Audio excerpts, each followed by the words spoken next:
கிருஷ்ணகிரி அருகே பாரம்பரிய கிராம விளையாட்டுகளுக்கு புத்துயிர் ஊட்டும் வகையில் எலத்தகிரி கிராமத்தில் பொங்கல் விழாவினை முன்னிட்டு மாபெரும் வழுக்கு மரம் ஏறும் போட்டி நடைபெற்றது.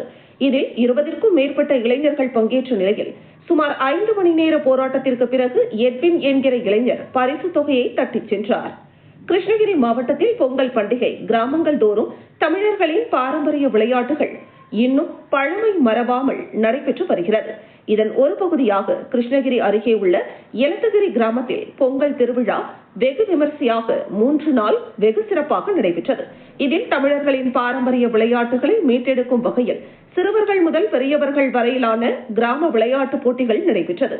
இந்த விளையாட்டு போட்டியில் சிறுவர் சிறுமிகளுக்கு இடையே தவளை ஓட்டம், பாட்டிலில் தண்ணீர் நிரப்புதல், சாக்குப்பையில் ஓட்டம், குளமா கரையா, கபடி, லெமன் ஸ்பூன் போட்டி, ஓட்டப்பந்தயம், பெண்களுக்கிடையே கயிறு இழுத்தல், இசை நாற்காலி போட்டி, கோல போட்டி உள்ளிட்ட பல்வேறு விளையாட்டு போட்டிகள் நடைபெற்றது. இதனைத் தொடர்ந்து இளைஞர்களுக்கு இடையிலான வழுக்கு மரம் ஏறும் போட்டி நடைபெற்றது. இந்த போட்டியில் 20க்கும் மேற்பட்ட வாலிப இளைஞர்கள் போட்டி போட்டுக் கொண்டு வழுக்கு மரத்தில் கட்டப்பட்டிருந்த பரிசினை எடுக்க ஏறினர். ஆனால் வழுக்கு மரத்தில் ஏற முடியாமல் தவித்தனர். தொடர்ந்து 5 மணி நேர போராட்டத்திற்கு பிறகு எலத்தகிரி கிராமத்தை சேர்ந்த எட்வின் என்கிற இளைஞர் வழுக்கு மரத்தில் ஏறி வழுக்கு மரத்தில் கட்டப்பட்டிருந்த பரிசு தொகையினை தட்டிச் சென்று கிராம மக்களின் பாராட்டினை பெற்றார்.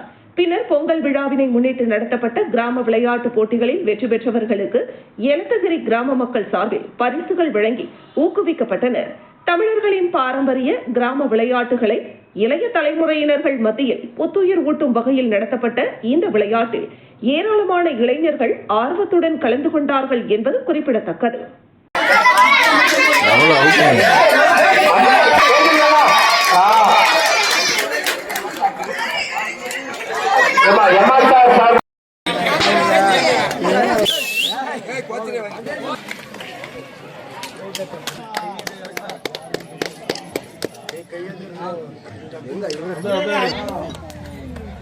செகண்ட் டீம்ல வந்து பாத்தீங்கன்னா அக்ஷரன், 3வது பிரைஸ் டிக்ஷன்.